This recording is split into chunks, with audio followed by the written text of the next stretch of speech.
Hello, this is Mike with Lentil Bookkeeping. Today we're going to look at when and how to create a sales receipt in QuickBooks Online. You'll want to create a sales receipt when you make a sale to your customer and they pay you right away.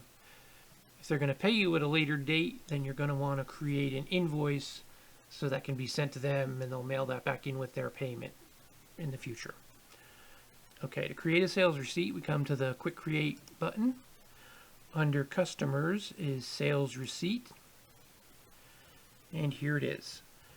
For a sales receipt, customer isn't required, but if you want to track sales by your customers, then you're going to want to enter it here to keep everything organized. So we're going to come in and select Diego. He's going to come in and purchase a couple items from us today. Has the receipt date is defaulted to today's date. We can come down and select the items that he's going to purchase. He's getting a fountain pump and also a fountain to go with that pump. These are taxable items. It will populate wherever this is being purchased. This is all set up in the customer screen, so it will calculate you the tax for this sales receipt and add it to the total. Okay, for today, Diego is going to pay, let's say he was going to pay cash. Come in here, we can select a payment method of cash, and we can do one of two things with it. We can put it into undeposited funds, which means we're going to include that on a bank deposit at a later date.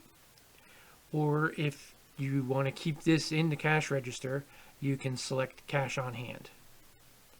So either one will work. Let's say he's paying by check. We will enter the check number for the reference, and we definitely want to put this into undeposited funds because the check hasn't actually been deposited into the account yet. Now, the undeposited funds is a temporary account used to hold funds you plan to deposit later. And it can be used to group your all of your sales transactions into a single bank deposit, so it makes it easier to reconcile later when you go through at the end of the month with your bank statement. So once you have that entered in, we can come down and we can save and close. We can save and add new if we need to add another sales receipt for someone, or we can do a save and send, which will automatically send a receipt to Diego at the email address that we have on file.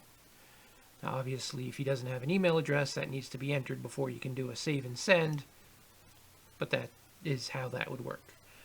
Today, we're just going to hit save and close, and that's how you add a sales receipt in QuickBooks Online. Thanks for watching.